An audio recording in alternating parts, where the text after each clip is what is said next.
Welcome to Myanmar Musings, a podcast of the Myanmar Research Centre at the Australian National University, Canberra. I'm Luke Corbin. It's July 7, 2021, and today we are delivering you a special preview episode of the Myanmar Update Conference, being held on July 15 to 17, 2021, in person at the ANU and online via the Zoom web conference platform. In the virtual studio with me today is Dr. Justine Chambers and Michael Dunford, who are both affiliates of the Myanmar Research Centre at the Australian National University and organisers of the Myanmar Update Conference 2021. These Myanmar updates are regular events at the Australian National University, normally held every 1.5 years. They can be quite large and attract people from across the academic, activist, and policy sectors in Australia, always held in Canberra. Fascinating panels and special guests are a regular attraction at the conferences. And one silver lining to the tragedy and the inconvenience of the COVID-19 pandemic is that the conference is now open to everyone globally, no longer just for people in Australia. If you're already sold, just head to myanmarup.date. That's myanmarup.date online to get your tickets. Now, before we get into the juicy details about the conference, let's quickly go over how they work. You know, online conferences can be a little bit awkward, so how is this one going to smooth over the wrinkles, Mike? So this year, the event is being held both online and in person, the Myanmar Update, but we've designed it primarily as an online event. So every day of the conference is starting after lunch in Australia, so we're not going to make you get out of bed early for this.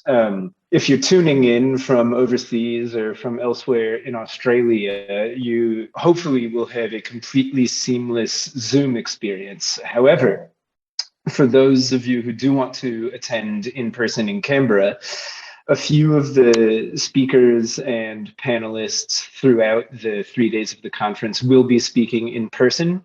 And those talks will be live streamed directly into a Zoom webinar platform. So if you're attending it remotely on Zoom, it will be as seamless as any other webinar you've been to. And if you do want to attend either online or in person, you should make sure to pre-register so that we are COVID safe. Yes, that is a worthy reminder to pre-register. I'll be sure to do so.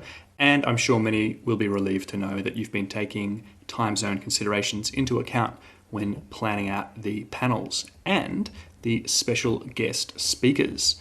Speaking of... So one of the unique things about this conference is it's an opportunity for the public to ask questions of prominent experts in the Burma studies, Myanmar studies field.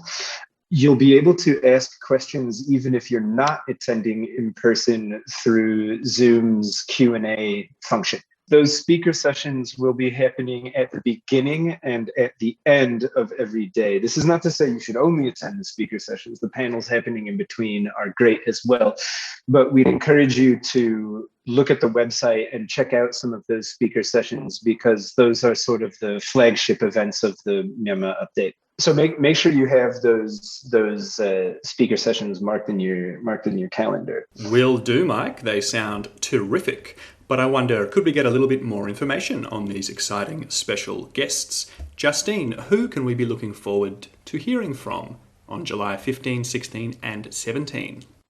So for anybody who is studying Myanmar or has been an observer of what's happening in Myanmar recently, a lot of the people that we have brought in for the speaker sessions and our keynote addresses are well known. Our keynote to begin with is Professor Young-hee Lee, who is currently a professor in Seoul, Korea, but she's most well known to Myanmar observers for the time that she was the UN Special Rapporteur on the human rights situation in Myanmar. During that time, she was really instrumental in establishing the fact-finding mission and the independent investigation mechanism on Myanmar. And she's also been really vocal since the coup in highlighting the experience of Myanmar people on the ground and trying to really bring attention to this situation in the international sphere. Second up, we have Dr. Morten Pedersen, who will be giving the political update. For many Myanmar scholars, you might know Morten's work. He is a former senior analyst for the International Crisis Group in Myanmar, but he has been teaching and researching Myanmar at the University of New South Wales in Canberra for a long time now, and has written a number of important books and commentaries on the political situation. And he's going to give a really great sort of historical perspective on the coup. And then for our economic update, we are privileged to have two people speaking for us. We've got Dr. Tue Tue Thane, who is an associate professor in international business at the School of Management at Curtin University. And we have Vicky Bowman, who has been the director of Myanmar Centre for Responsible Business since July 2013. Both of these women are incredible academics who have written and spoken at length on Myanmar's economy. And, I'm really excited to hear what they've got to say. They're both sort of thinking about the impacts of COVID-19 on Myanmar's economy, but then obviously how that's become sort of further protracted because of coup situation. So on the first evening of the conference, after the first panel, you'll get to hear from Kinzaw Win, who is a veteran political analyst in Myanmar, director of the Tamparipa Institute, and former political prisoner. And he will be in conversation with Nick Farrelly, who's a name that many people listening to this podcast, that is, will be familiar with. And the two of them will have kind of a rapid fire Q&A discussion on the consequences of the coup, what led up to the coup, and kind of the political weather forecast in Myanmar right now. On the second night, we'll hear from Lian Sakong, who is currently a minister in exile of the National Unity Government and is a widely published academic on Myanmar, based in Sweden. And then on Sunday afternoon, you'll hear from Sui Win, who is the executive editor of Myanmar Now, which anyone who's been watching the recent coverage of the coup will know what Myanmar is and how it works. But basically, they are one of the most active journalism agencies right now in terms of publishing on what's happening on a daily basis and really giving a kind of street level perspective on what's actually happening in Myanmar in the post-coup climate. Yeah, so if you've been having any questions you've wanted to ask any of these speakers, each of the speaker sessions will have lengthy Q&As available where you can ask them your most pressing questions. And I think it's entirely appropriate for people to have pressing questions about Myanmar at this turbulent time. And this is a great opportunity to get some answers. Now moving on to the panels that we can expect at the Myanmar Update Conference on July 15 to 17. And the first panel on July 15 concerns the February 1st military coup by the Myanmar Tatmadaw, who are still attempting to consolidate power across the country and meeting fierce resistance in many quarters. So what can we expect from the first panel? Yes, our first panel is largely about the coup, but it's about different facets of the coup. So you'll hear Elliot Press-Freeman and I talk about protests, street protests, signage, and communication, and kind of the makeup of the protesters.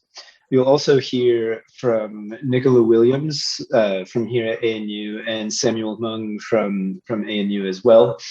And they will both be talking about the consequences of the coup for Myanmar's various armed conflicts. Those are internal armed conflicts. The coup has caused huge changes in how these armed conflicts are perceived by people within Myanmar and by people from outside Myanmar looking in as well. So if you want to get deep into the consequences of the coup and how it has changed things on the ground in Myanmar, this is the panel to check out. Yeah, Mike, that sounds like an absolutely vital contribution to understanding what's going on regarding the coup. I look forward to that first panel of the conference. And then the second panel, Justine, I believe, expands this focus on the coup to incorporate aid and international relations. Is that right? So panel 2, we're going to start up with Nicholas Coppell, who is actually the former Australian ambassador to Myanmar. And he is going to bring his perspective as a former ambassador to the question of, the limits of international response to the coup, and sort of thinking about, how governments, not just like Australia, but in the international community more broadly, should be actually responding to this situation and what is possible. And I think he's going to bring a really great perspective because he has that sort of insight for the sort of like practical issues of actually executing those responses.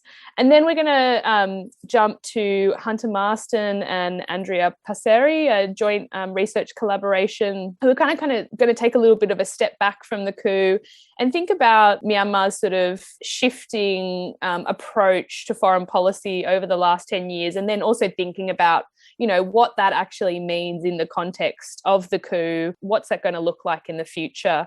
And then to Sarah Tote, who is a PhD student at RMIT, and she's going to be looking at how fashion workers in Myanmar are surviving the COVID pandemic, but also their sort of struggles and resilience in the nature of this political context. So both in relationship to the hardships that they've experienced during COVID-19, but also these workers have also been at the forefront of the civil disobedience movement and leading strikes and protests. So she's also thinking about her research in light of the role that they have come to play during the recent crisis in Myanmar. Okay, that also sounds like a scintillating panel, and it will be really cool to kick it off with Nicholas Coppell's reflections there. He was ambassador when I first moved to Myanmar, and he has his own personal opinions, I'm sure, about many of the Luji, many of the big folks who are currently attempting to run the show. Then we have the third panel, which is less about the coup, as I understand it, and more about the pandemic. So, Mike, is that right? The third panel is less focused on the coup and more focused on the consequences of the pandemic in Myanmar. The first paper is from Michael Lidauer and Gilles Safi, and it's about the 2020 elections and how those took place under the conditions of the pandemic. This was Myanmar's second round of elections following the famous elections of 2015. But this time they were being carried out under the extraordinary complication of COVID-19. They'll be followed by Constant Courtin from the University of British Columbia, who will look at what happened to the USDP over what he is calling Myanmar's democratic consolidation. For Courtin, that means the period between the 2015 election and the 2020 election that was unfortunately followed by the coup earlier this year. Following Constant, we will have Thomas Martin and an anonymous scholar. So I should note that due to the sensitive nature of much of the content of this conference, some of the panelists' names will be anonymized. And this is the first instance of that. So we've been planning this conference for a very long time, and we originally had almost double the current papers that you see. But the consequences of the coup have been really devastating for discussions like this one and have had a real dampening effect on who's willing to come forward and who's willing to speak. And a lot of people have dropped out of this because they're afraid of being too public, because they're afraid of being targeted for their opinions, and also because they're just too busy trying to survive right now. Yeah, I think even in Australia, students, international students are currently being threatened by the Myanmar embassy. And, I think there's just a lot of risk and sensitivity about participating in these kinds of conversations right now. Yeah, that's a really good point, guys. And it's a really awful situation. But let's keep going with the panels, because there are still plenty of really interesting opinions that we'll be able to listen to. at the Myanmar update, July 15 to July 17. So what rounds out this particular panel, Mike? So Thomas Martin and an anonymous co-author will discuss how the prison department in Myanmar responded to COVID-19 and the implications of the coup as well, but with the focus slightly more on COVID-19 there. So they're talking about what impacts this disease had on the prison sector in Myanmar. Well, that, like much of this research, that particular topic is very salient right now as more and more testimonials have surfaced from the recently released prisoners from insane and other prisons, saying that many of the inmates there are suffering infected with what appears to be COVID-19. And we've seen around the world what waves of the virus has done to institutions like prisons and their populations. Now, how about the third panel, which tackles socioeconomic issues? So panel 4 is really going to this theme of struggle and resilience and thinking about how Myanmar's people have experienced the challenges of COVID-19 and what, impacts from a larger economic perspective, what that's actually had both structurally but also at the ground level. So we start off with collaboration from experts from the Overseas Development Initiative, Linda Calabrese, Max Mendez-Para and Letitia Petinotti, who are going to sort of look at the issues specifically related to COVID-19 and the prospects for Myanmar's economic recovery, also obviously taking into consideration the current challenges related to the coup. And then we're going to get the perspective of an independent expert, Mimi Jaw, who has been a researcher and scholar in Myanmar for a long time, looking at socioeconomic challenges of local fishermen, and specifically due to the pandemic again. And she has been based in Myanmar during the pandemic, so she's been able to conduct research and actually speak with people on the ground about these really critical issues. So I think she's going to bring a really unique perspective to this panel. And next up, we have Seng Rose, who is also an independent expert, and she's going to be looking at human rights and access to worship in Myanmar and looking at how the pandemic actually influenced that. And then again, thinking about what does that even mean, for, minority communities and particularly minority religious communities in the context of the military takeover. And then finally, on that panel, we have a collaboration between Gerard McCarthy from the National University of Singapore, another anonymous scholar, Andrea Smurra from the University of College London, and Russell Toth from the University of Sydney. And they're going to be looking at debt and precarity and the politicisation of state aid and, what aid did people actually get access to during the COVID-19 pandemic, and perhaps thinking about, how the military might, the new State Administration Council, how they might try and woo people through state aid initiatives over the coming years. Well, that sounds really interesting. And, if we've been reading the news, then we'll see that aid has even been politicised, with the State Administration Council demanding that people participating in civil disobedience give back their government stipends that were provided to them by the previous elected civilian government. Who could have imagined that? Now let's move to the last panel on July 17. What will it be, Mike? The fifth panel is another deep dive into socioeconomic issues and especially issues surrounding inequality. That's kind of the theme that ties all of these together. So from Afke Jaeger, who is affiliated with Innovations for Poverty Action, she'll be talking about poverty, food insecurity, and what social protections there are to deal with those social issues throughout challenges like COVID-19 and the coup. From there, we'll hear from Sophie Goudet, who's going to be talking about how COVID-19 has affected maternal and child nutrition. She is an independent nutrition expert, and she'll be focusing on issues surrounding maternal nutrition and child nutrition in Yangon. Then finally, we'll hear from Russell Toth from the University of Sydney, who you also will have heard from on the previous panel number 4. He's a co-author on one of those papers, and he'll be taking a close look at how microfinance and agriculture have changed under COVID-19 and the coup. An important discussion being that agriculture is still how the majority of people survive in Myanmar.